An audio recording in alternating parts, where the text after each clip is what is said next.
As many of us know, the Abrahamic religions have deeply influenced the African diaspora. If you are interested in the history of Afro-descended people, it's something that cannot be ignored. No matter how one feels about these theologies, at times we're forced to speak its language in order to motivate or encourage our community. Our relationship with the Abrahamic religions hasn't always been the greatest, however. Thus, it's important that we understand this dichotomy so that we can ensure the health of our community.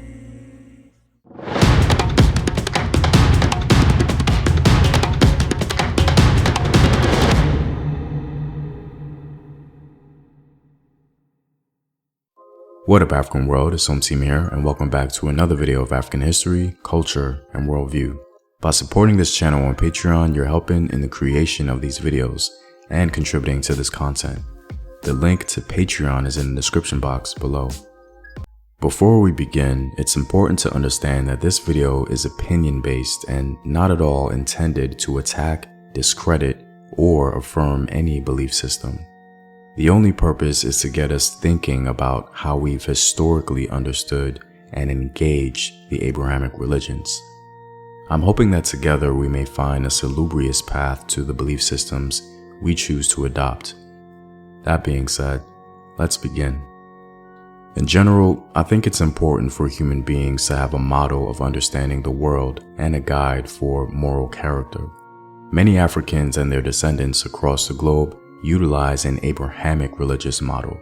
What's interesting, however, is that dialogue centered around Abrahamic religious thinking introduced harmful ideas regarding blackness. Now again, this is no attack on the Abrahamic religions or even a claim concerning their true textual meaning. It's simply an acknowledgement of the cognitive dissonance we're forced to deal with if we engage this historical dialogue. I think our scholar Chancellor Williams encapsulates the spirit of this video. The relentless searchlights of history were turned on the roles played by both Islam and Christianity in the subjugation of the blacks. This confused many and outraged those who did not pause to distinguish evil men who use religion to disguise their real aims. The unthinking Muslim or Christian would likely believe that his religion is being attacked rather than those conquerors and enslavers who disgraced it in covering their drive for wealth and world domination. Chancellor Williams is talking about men in history who use religion as a tool to advance their own solipsistic agenda. For example, Frederick Douglass tells us that the curse of Ham idea was used by some to justify the enslavement of African people. American abolitionist Frederick Douglass noted that American slaveholders used the argument that God cursed Ham in order to excuse slavery. The Babylonian Talmud, the primary text for Jewish law and moral life, plays a role in Abrahamic thinking. In it, we find inimical ideas surrounding blackness. Reference to the Hamitic curse can be found in early Judaic literature and clearly brings race, that is, blackness, to the forefront as the punishment levied on Ham's descendants.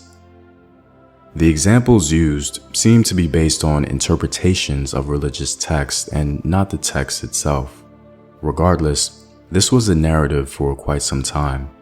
Despite the curse of Ham being seen largely as a misnomer today, as it's been delineated into the curse of Canaan, as Afro-descended people, we still have to be guarded. These ideas have deeply impacted our psyche, and remnants of this ideology remain. What are some things we must be mindful of regarding how we've historically received the Abrahamic message? Well, a while back, I remember encountering a Facebook post by an individual who I thought had a very interesting perspective on this topic. I wish I can give him credit here, but it was so long ago I simply can't find it. To paraphrase, he was saying that because of how some Afro-descended people were introduced to the Abrahamic religions, most of whom were enslaved, they have a proclivity to highlight portions of religious texts that encourage a pacified or humble demeanor to navigate the world around them. Meanwhile, other groups seem to embrace the fuller scope of textual diversity to navigate the world. For example, texts that explain that there is a time and a place for certain behaviors or responses. Now, I can't say that this post applies to all Afro-descended people, but on an anecdotal level, it held a particular salience that was almost undeniable. Whatever your belief system is, it's important that as Afro-descended people, we're actively thinking about how we're using it and determining if our thinking is being limited. I think that if we're active thinkers, we can mitigate any future harmful effects of our belief systems. I find it fascinating that our adoption of a pacified Abrahamic approach, of course if we accept this to be the truth, with this approach, we still manage to hold the world morally accountable with the civil rights movement. This was no simple thing to do. I wonder sometimes, however, in the competitive world we live in today, is this approach still effective? I haven't read the full text of all the Abrahamic religions, so I cannot make any claims regarding unfavorable passages when it comes to blackness or Africanness. The problem seems to mainly consist of interpretive models stemming from groups of people who've historically demonstrated power over African peoples. This observation seems to be the root of Africa's precarious relationship with the Abrahamic religions.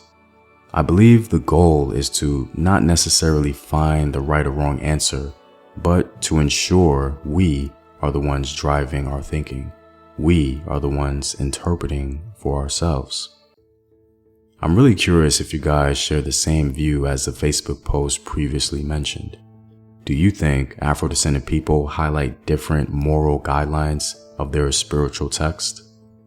If so, let me know your thoughts in the comments below.